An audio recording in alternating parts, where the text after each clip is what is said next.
నమస్కారం, welcome to iDream. నేను విజిత. ప్రస్తుతం మనతో పాటు ఉన్నారు శివరుద్ర సాధు స్వామీజీ. ఇప్పుడు వారితో మాట్లాడి మన సందేహాలన్నింటినీ నివృత్తి చేసుకుందాం. నమస్కారం గురువుగారు. నమస్కారం తల్లి. గురువుగారు, ఒక వివాహిత స్త్రీ యొక్క అలంకరణ ఏ విధంగా ఉండాలంటారు గురువుగారు? మన సనాతన ధర్మం ఏం చెప్పింది అసలు స్త్రీ అలంకరణ గురించి? ఒక వివాహం అనంటే పూర్వం చూస్తే అమ్మ 14 రోజులు, 5 రోజులు, 7 రోజులు జరిగే కార్యక్రమాలు, పెళ్ళిళ్ళు. అవును. ఈ రోజుల్లో అయితే 1, 2, 3 ఈ డిన్నర్ అనే కార్యక్రమాలు లేవు మన దగ్గర. ఈ మాంసాహారం కానీ ఇవి లేవు. కొబ్బరి తోటల్లో కానీ పొలాల్లో కానీ పెళ్ళిళ్ళు, అది కొబ్బరి తోటల్లో ఇల్లు ఉన్న దగ్గరే పెళ్ళి అయ్యేది, ఎక్కడ పడితే అక్కడ పెళ్ళిళ్ళు కాకపోయేది. కాబట్టి ఏంటంటే ఒక ఇల్లాల గురించి మీరు అడిగిన ఈ ప్రశ్న చాలా స్పష్టమైనది. 13, 12 సంవత్సరాల్లో పెళ్ళైపోయి కూడా ఉన్న తరుణాలు చూసినాం ఇదే చరిత్రలో. అయితే ఒక వివాహిత ఏ విధంగా ఉండాలి అని అంటే మీరు అడిగిన ప్రశ్న ముమ్మాటికి వస్త్రాధారణ, వేసుకుంటున్న వజ్రవైడు నెల లేకపోతే చూయించే 7 వారాల నగలు కాదు. ఒక వివాహిత ఉండాల్సినది గుణగణాల్లో భర్తని గౌరవించి, పిల్లలు ఒకవేళ ఉంటే వాళ్ళకి విలువలు సంపాదించి చెప్పేది, అత్త మామలకి ఇచ్చే గౌరవం, తర్వాత ఎవరు కూడా పెనిమిటికి సంబంధించిన వ్యక్తులు, అక్క, చెల్లి, అమ్మ, వీళ్ళు ఎవరు వచ్చినా కూడా గౌరవం ఇచ్చే తరుణం మారింది ఇప్పట్లో. ఒకప్పుడు అందరి కుటుంబాలు ఒకటే, అందరి గౌరవాలు ఒకలా ఉన్న సమాజంలో ఆడపిల్ల కూడా చాలా మెస్సులతో ఉండేది. ఇద్దరే ఉంటున్నారమ్మా ఈ రోజుల్లో. ట్రిపుల్ బెడ్రూమ్లు అంట, ఎన్ని గొడవలు. ఒకప్పుడు ఉంటున్న అదే ట్రిపుల్ బెడ్రూమ్ అని కాదు, అదే 3-4 రూముల్లో 15-20 మంది ఉండేవాళ్ళు. బయట పడుకునే వాళ్ళు, వరండాలో, వంటగది, అన్ని విధాలుగా సంసారం ఉండేది. ఎందుకు ఒక వివాహితకి ఈ రోజుల్లో అలంకరణ వదిలిపెట్టేసి ఈరోజు మనం గుణగణాల గురించి మాట్లాడుకోవాలి? మనం తెలుసుకోవాల్సిన ముఖ్యమైన విషయం ఏంటంటే అమ్మ, బొట్టు పెట్టడానికి నీవు సిగ్గుపడుతున్నావు అని అంటే సమాజంలో బొట్టు పెడితే ఒక స్త్రీని ఏ విధంగా చూస్తారు? వక్రీకరించి చూస్తారా? లేకపోతే నన్ను ఒక పెళ్ళైన దాన్ని చూస్తారా? కాళ్ళకి మెట్టలు పెట్టుకుంటే నన్ను ఏ విధంగా చూస్తారు? తర్వాత మెట్టలు లేకుండా నేను పనికి వెళ్తే నన్ను ఏ విధంగా చూస్తారు? అంటే శరీర భాగాన్ని డిసైడ్ చేసేసి నీవు వివాహితవా, వివాహం కాలేదా, నీకు క్యారెక్టర్ ఉందా లేదా అని శరీరాన్ని చూసి కూడా డిసైడ్ చేసే తరుణంలో ఉన్నాము. ఈ విషయ వివరణ సమాజంలో మనం చర్చిందే కదా. ఒక సాంప్రదాయానికి సంబంధించిన ఒక పతివత ఏ విధంగా ఉండాలి, ఒక సంసారాన్ని ఏ విధంగా కాపాడాలి, సౌభాగ్యాన్ని ఏ విధంగా నిలబెట్టాలి అన్న ముఖ్యమైన విషయం ఏంటంటమ్మా, కడపని అలకడం చేసిన స్త్రీ మనసుని అలికినట్టే. ఏదైతే చీపురు కట్టబట్టి ఇల్లంతా వాకిలంతా ఊకుతారు కదా, ఊకిన స్త్రీ ఇంటికి పట్టిన దరిద్రాన్ని తరిమి కొట్టినట్టే. అలా ఎవరు చేయట్లేరు ఈ రోజుల్లో. మనకి చేసే పనులు వేరు, తరుణాలు కూడా మారాయి. ఒక స్త్రీకి ఓపిక ఎందుకు లేదు ఈ రోజుల్లో? బాగా బాగా ఆలోచించి క్షణిక నిర్ణయాలు. ఏం జరుగుతుందో తెలుసా అమ్మ? ఇక్కడ మీరు అడిగిన ఒక స్త్రీ ఏ విధంగా ఉండాలి అని అంటే నోరు జారకుంటూ ఉండాలి ఈ రోజుల్లో. ముఖ్యంగా ఒకప్పుడు నోరు జారినా కూడా అమ్మ దాన్ని అందుకొని సరిదిద్దే తరుణాలు కనబడేటి. ఇక్కడ నేరుగా భర్త భార్యకి అనేస్తున్నాడు, భార్య భర్తకే అనేస్తున్నాడు. మధ్యవర్తిత్వం అనేది అమ్మ, నాన్న, మామలో, పెద్ద నాన్న లేరు. దానివల్ల ఏమవుతుందో తెలుసా అమ్మ? ఉండాలా? ఖచ్చితంగా ఉమ్మడి కుటుంబంలో లేకుండా దూరంగా ఉంటున్న సమస్యలు, దూరంగా ఉంటున్న తరుణాలు ఎక్కువ ఉన్నాయి ఈ రోజుల్లో. ఒక అమ్మ నాన్న ఉండకపోతే అమ్మ నీ పర్యవేక్షణ ఎవరు చేస్తారు చెప్పు? ఇప్పుడు పెళ్ళయింది తల్లి, నీకు నానమ్మలు, అత్తమ్మలు ఉన్నారనుకుందాం. రేపటి రోజు నీకు పిల్లలు పుట్టారు, సరే నీకు పిల్లలే పుట్టలేరు. మీ ఇద్దరి మధ్యలోనన్నా ఏదైనా వ్యత్యాసాలు, లేకపోతే ఏదైనా చెడు, ఏదో మంచో, కనీసం నీతో బాగున్నావమ్మా, ఉన్నావమ్మా అని చెప్పి పక్కన ఒక వ్యక్తి ఉండడం ధైర్యమా కాదా? ధైర్యమే. కానీ ఇద్దరి మధ్యలో మూడో వ్యక్తి వచ్చినప్పుడు గొడవలు ఎక్కువ ఎలా అవుతాయి? మూడో వ్యక్తి వచ్చినప్పుడు అంటే ప్రైవసీ చూసుకున్నప్పుడు గొడవలు అవుతాయి, కానీ నువ్వు కుటుంబంలో కూర్చున్నప్పుడు గొడవలు కావు. ఎలా అవుతున్నాయి? ఆధునికత ప్రపంచంలో అమ్మ విద్యుత్ లేదు, ఒకప్పుడు ఇంతటి రవాణా సౌకర్యం లేదు, అసలు వెలిగే లేదు. ఒక ఊరు దాటితే ఇంకొక ఊరు దాటాలంటే ఉదయమే దాటాలి, లేదంటే పూటకుల్ల ఇల్లు అని ఆ సమయానికి అమ్మ మేము పలానా ఊరు నుంచి వచ్చామని అన్నాలు భోజనాలు పెడితే తినేసి నెక్స్ట్ డే లేసి వెళ్ళేవాళ్ళు. అది వాస్తవం కదా. మరి అలాంటి 25-30 మంది ఉంటున్న కుటుంబంలో లేని వ్యత్యాసాలు ఒక్క స్త్రీ, ఒక పురుషుడు ఎక్కువ అయితే ఇంట్లో ఎలా అవుతుంది? ఇన్సెక్యూరిటీ ఫీల్ అవుతున్నారు. వై? భార్యాభర్తలకి మధ్యలో ఆ సెక్యూరిటీ అనేది ఎందుకు వచ్చింది తెలుసా అమ్మ? ఈవిడకి తెలియకుండా ఒక ఫైనాన్స్ డిస్కషను ఈయన చేయడం, ఈయనకి తెలియకుండా ఈమె చేయడం, సంథింగ్ ఏదో జరిగే ఎక్కువ శాతంగా జరుగుతున్నాయనే తరుణాలు. మళ్ళీ ఇంకోటి ఓపెన్నెస్ లేదు. ఓపెన్నెస్ లేకపోవడం వల్ల నా లైఫ్ నాది, నీ లైఫ్ నీది, నువ్వెంత చదివావు నేనంతే చదివాను, ఇవన్నీ విషయాలు వచ్చాయి కదా. ఈ రోజుల్లో ఒక భర్త ఒక భార్య దగ్గర ఉండాల్సింది, ఒక భర్త ఒక భార్య దగ్గర పెట్టుకోవాల్సిన విషయాలు ఏం తెలుసమ్మా? గోప్యత. నీ భర్త గురించి, నీ భార్య గురించి నువ్వు ఊరంతా చెప్తే నేను ఎంత అసలు చాలా తక్కువ చేస్తారు తల్లి. నీ ఇంట్లోనే శత్రువులు ఉన్నారు నీ దగ్గర. ఇప్పుడు చూడమ్మా, భార్య ఎన్ని బరువులు మోస్తుందమ్మా, కడుపు మోసింది, 9 నెలలు గంటది, నరకంలో నుంచి బయటకు వచ్చేసి ఒక బిడ్డనిస్తే అలా ఎలా 3 నెలలకు వదిలేస్తావమ్మా ఆ బిడ్డ నీతో పాటు తల్లిని? ఏ సమాజంలో ఉన్నావమ్మా? ఆ భర్త ఎక్కడ పోవాలి, ఆ పెట్టెలు ఎక్కడ పోవాలి? ఆ తల్లి ఆ బిడ్డల్ని పట్టుకొని అల్లుడు వస్తాడని ఏదో చిన్న మాట అయిపోయిందని గొడవ అయిందని ఎదురు చూస్తున్న ఈ తరుణంలో ఒక భర్త భార్య దగ్గర ఏముండాలని నేర్పించాలమ్మా. ఒకసారి కొంచెం డీప్గా పోతే 3 నెలల ఆ బిడ్డ పుట్టిందని చూడకుండా రాని మగవాళ్ళు ఉన్నారు ఈ లోకంలో. అవును. మరి ఒక భార్య ఎంత అని ఏ విధంగానని నీతో కాంప్రమైజ్ అవుతూ ఉంటే, మా అమ్మ మాట వింటా, మా అక్క మాట వింటా, మా చెల్లి మాట వింటా అంట, వాళ్ళ మాటలే వింటా అంటే పెళ్ళి ఎందుకు చేసుకున్నావు అంట? మరి నేను నమ్మొచ్చిన దాని గొంతెలాగ వస్తావు?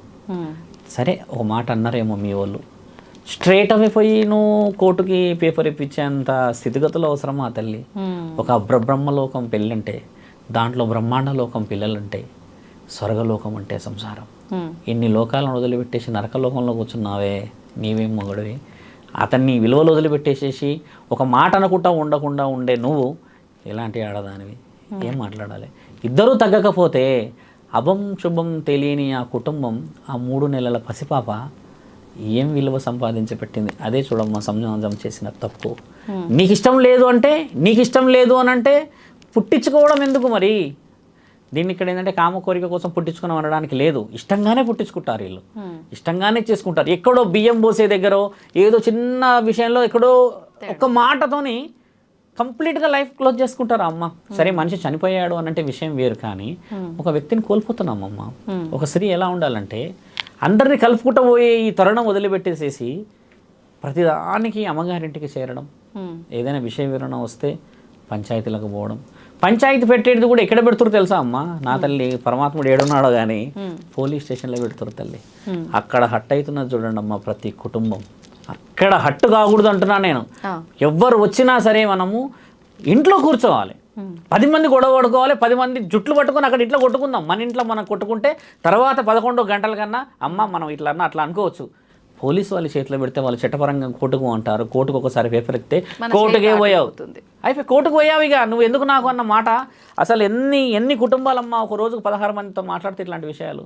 ఎక్కడున్నాడమ్మా నీ పెర్మిట్ అంటే 1 year అయిపోయింది, పాప 6 months అయింది స్వామి, వస్తలేడు చెప్తుంటే, పిలుస్తలేడు.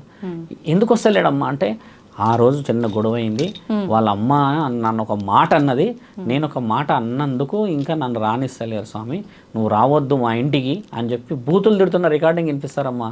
నువ్వు ఓతివే అని అన్న మాట వినిపిస్తే ఎంత ఏడుపు వస్తుందమ్మా. ఏమ్మా మరి నీ భర్త గురించి ఎలా మరి నువ్వు కలవంటే, అసలు ఆయన కలవాలి అని అంటే నేను ఫస్ట్ మా అత్తతో మాట్లాడాలంట. మా అత్త ఏం చేస్తుంది, మా తోటి ఉంటారు కదా మా ఆడబిడ్డలు, వాళ్ళతో మాట్లాడాలంట. అప్పుడు నా పెన్మిటి లైన్లోకి వస్తాడంట. ఇది ఎక్కడి హైకోర్టు డిస్కషన్ అమ్మా? భర్త వచ్చి నేరుగా నిలబడి, ఏమమ్మా నాన్ను పెళ్లి చేసుకున్న దానివి, నీ కష్టసుఖం ఉంటే నాతో ఉండని ఒక్క మాట అంటే ఒక వంశం ఎంత గొప్పగా ఫీల్ అవుతుందమ్మా. నా అల్లుడు నెత్తి మీద పెట్టుకుంటారు. అదే ఆడపిల్లని కూడా అలాగే అంటే ఎంత గొప్పగా ఆడపిల్లని కన్నా తల్లిదండ్రులు ఫీల్ అవుతారు. సెల్ఫ్ సాటిస్ఫాక్షన్ లేని లైఫ్లో ఉన్నామమ్మా. ఇక్కడ సెల్ఫ్ సాటిస్ఫాక్షన్ ఫస్ట్ రావాలి అని అంటే గుణగణాలను నేర్పించాలి పురుషుడికి, గుణగణాలను నేర్పించాలి స్త్రీకి. చూడమ్మా స్త్రీ విషయంలో మనం ఎక్కువ ఎందుకు మాట్లాడుకోవాలంటే అమ్మా, ఎంత లేదన్నా కూడా ఆ కోమలత్వం స్త్రీ చేతుల్లో ఉంటుంది. ఎంత గరుటుదైనా, ఎంత మీరన్న గయ్యాలి గంపలైనా సరే, మొరటదనం అనేది ఉన్నా కూడా ఆ కోమలత్వం, ఆ ప్రేమ ఉంటుంది స్త్రీది. దాన్ని పురుషుడు అవకాశంలాగా వాడొద్దు అంటున్నాను నేను. ఒకసారి నీ కోసం ఒక బిడ్డని అన్నది అని అంటే నీవు ఆ అమ్మాయితో ఉన్న ఆ క్షణంలో ఒక స్వర్గాన్ని ఊహించుకుండొచ్చు కదా. అలా ఇలా నరకం వేసేస్తావు ఒక రాయితో. బిడ్డను చూడనిగరాని పురుషులు ఎందుకమ్మా ఈ లోకంలో ఉన్నది? మరి నిజమైన న్యాయం జరగాల్సింది ఆ విషయం చూడు. నిజంగా జరగాల్సిన పంచాయతీ అక్కడ చూడమ్మా. నీకు నీ భార్య మీద కోపం ఉందో, లేకపోతే నీ భార్యను ఎవడో ఏదో అన్నారో, లేకపోతే నిన్నన్నారంటే అభం శుభం తెలియని పిల్లలు ఏమన్నారమ్మా? కంటి చూపుకి నాన్న కనబడా? చూడ ఇంత పెద్దగా అయినామమ్మా, నువ్వు ఇంత పెద్దగా అయినావు. నాన్న అన్న మాట వారానికి ఒకసారో లేకపోతే ఎప్పుడో ఒకసారి గుర్తుకొస్తే ఎంత బాధ అవుతుంది, దగ్గరలో లేమని. నాన్న అన్న పిలుపుకే దూరమైన పిల్లలు భగవంతుడు చూడనంటారా? ఎలాంటి శిక్షలు వేస్తుండొచ్చు నా తండ్రి పరమాత్ముడు, ఆయన వేసే శిక్షలు ఎలా ఉండవచ్చు మరి? అందుకే కదా కలియుగం మునుగుతుంది. ఒక ఆడపిల్లకి ఓపిక లేదు ఇక్కడ, ఒక మగవాడికి అసలే లేదు ఓపిక. తాగిన మైకంలో మొగాడైపోతున్నాడు. ఆడదాని దగ్గర మొగోడిలాగా ఉండి ఇల్లు సౌకర్యం, ఒక 3 మల్లెపూలు తెస్తే చాలంటదా ఆడది? ఒక మాట ఆలోచించమ్మా, అంతే కదా. అంత దానికి నువ్వు మనం అంత తప్పు వాళ్ళ బామ్మరుదులు వచ్చి వీళ్ళ బావలు వచ్చి మమ్మల్ని ఇబ్బంది పెట్టారు అని అంటే దానికి ముందు వాళ్ళ బిడ్డని ఇబ్బంది పెట్టలేవను. మొన్న ఒక విషయం జరిగిందని చెప్తున్నా, ఒక పోలీస్ ఆఫీసర్ పిల్లల విషయంలో జరిగింది. Okay okay. ఇంటికి పంపించారు గర్భవతి అయిందని, తీసుకెళ్తలేడని. ఇంటికి వెళ్తే వాళ్ళ అమ్మ అన్నదంట ఆ అమ్మాయి వాళ్ళ నాన్న ఒక 5-6 మంది నేర్చుకొని వచ్చిండు మీదికి అని అంటే, ఎందుకు వచ్చిండు అన్న మాట కూడా వినకుండా ఆ అల్లుడు వచ్చి అందరిని కొట్టేసిండు. మామను కూడా కొట్టేశాడు. మామని కొట్టావు కరెక్టే, అందరినీ కొట్టావు. ఇప్పుడు సంవత్సరం బిడ్డ ఉంది అక్కడ. నీవు చేయకపోతే సంవత్సరం బిడ్డ ఉంటుందా? నువ్వు సంసారం అనే విషయం రాకపోతే ఉంటుందా? లక్షలు పోసి సంపాదించిన ఇచ్చిన కట్నం తీసుకొని నీకు అసలు నువ్వు కట్నం తీసుకున్న దానికి విలువ లేదు ఈ రోజుల్లో. కనీసం సౌభాగ్యవతికి విలువ. ఒకటే గుర్తుపెట్టుకో అమ్మ, ఒక్కసారి మెడలో తాళి పడ్డదంటే భార్య, ఒక్కసారి కట్టామంటే భర్త, తర్వాత నీకు ఆడవాళ్ళు దొరుకుతారు కానీ భార్య దొరకదు, భవిష్యత్తు దొరకదమ్మా. సుఖాన్ని పొందడానికి ఏ లోకానికైనా వెళ్ళవచ్చు, కానీ సౌభాగ్యాన్ని నువ్వు ఏ లోకాన్ని చూడాలన్నా ఇంట్లో ఉన్న అబ్రబ్రహ్మ లోకమే, అదే మన ఇంట్లో ఉన్న లక్ష్మీ స్వరూపం. ఆయమను వదిలిపెట్టి ఏ లోకంలో ఉన్నదమ్మా సుఖం? శరీరానికి కలిగే ఈ 10 నిమిషాల సుఖం కోసం 90 సంవత్సరాల సుఖం అంటే తిండి, ఇల్లు, సంసారం. నీకు జ్వరం వస్తే పైనుంచి కింది దాకా నీకు సపర్యాలు చేసి అదే నాకు జీవిత లక్ష్యం అని కాళ్ళు మొక్కేసేసి ఎంతమంది స్త్రీలు ఈరోజు పక్కన కూర్చోవట్లేరు? అలాంటి స్త్రీలు ఉన్న ఈ సమాజంలో ఆ పిల్లల భవిష్యత్తు పాడు చేయకూడదు తల్లి. అలా ఎన్ని నెంబర్ ఆఫ్ ఉన్నాయి కదా. ఆడది ఎలా ఉండాలి అన్న విషయంలో చెప్తున్నా, ఆడదాంతో పాటు మగవాడు కూడా ఇలా ఉండాలి, ఆడది ఉండాలి ఇలా అని మీరు ఏదైతే ప్రశ్న అడిగారో అది ముమ్మాటికి ఆడ మగ ఎలా ఉండాలన్న ప్రశ్న, అది ఆడది కాదు. అలా అని ఆడది ఈరోజు కిందికి అయింది, చేతు కిందికి పెట్టేసింది. అలా పెట్టకుండా చేతులు ఇలా పెట్టండి కొట్టడానికి, ఇలా అని పెట్టడం వల్ల కింద మీద అయిపోయేసరికి మగవాడు నిజంగానే మీసాలు మెలేస్తున్నాడు తల్లి.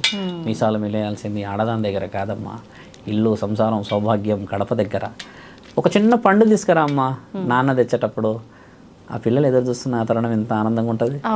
చిన్న పండే, ఆ పండు మనం కొనలేక కాదు, నువ్వైనా కొంటావుగా, నేనైనా కొంటా కదా. కష్టపడి వచ్చిన ఆ పండుకి ఎంత విలువ. నాన్న వస్తుంటే అలిసిపోయి వచ్చే ఆ ప్రేమకి. అలాంటి తరుణాలని మనం ఇట్లా లాగేస్తున్నాం తల్లి, పిశాచుల్లాగా. అమాయకుల పిల్లల దగ్గర వేరే నాన్నలతో మాట్లాడుతున్నప్పుడు ఈ పిల్లలు ఎంత బాధపడతారు తెలుసా. పుచ్చుకుంటుంది. వీ కెనాట్, అసలు ఆ సెన్స్కి మనం ఏ లాంగ్వేజ్లో చెప్పలేం, ఆ సెన్స్ వచ్చేస్తుంది. ఈ ఆడపిల్లలు, ఈ మగవాడు భార్యాభర్తలు చేస్తున్న నాశనం అమ్మ ఈ సమాజం. అలాగే ఈ సమాజంలో ఇప్పటికీ కొందరు లక్షల మంది అట్లనే ఉన్నారు తల్లి తెలుసా. నాన్న అన్న విషయానికి వస్తే కోట్ల కేసు ఉంది, అమ్మ అన్న అంటే కోట్ల కేసు ఉంది. కోట్ల కేసు ఏందమ్మా, కొట్లాడుకోవాలి. కోట్ల కేసు ఉండేసరికి ఏమైందంటే ఈయన దగ్గరకు వస్తే పోలీసు వాళ్ళు వస్తారు, ఆయన దగ్గరకు పోతే పోలీసు వాళ్ళు వస్తారు. పోలీసు వాళ్ళు ఏం చేస్తారు, వాళ్ళ డ్యూటీ కదా. సౌభాగ్యం కాపాడుకోవడానికి కావాల్సింది మనస్సాక్షి తల్లి. నేను అన్నది ముమ్మటికి మీకు అర్థమైంది అనుకుంటున్నా. ఇక్కడ స్త్రీ పురుషులు కాదు, సౌభాగ్యం అనేది ఇద్దరు కట్టుకుంటే జరిగింది కదా. ఇద్దరి అండర్స్టాండింగ్ బట్టే ఉంటుంది. మంచి విషయాలు తెలియజేస్తారు గురుగారు. నమస్తే. నమస్తే అమ్మా.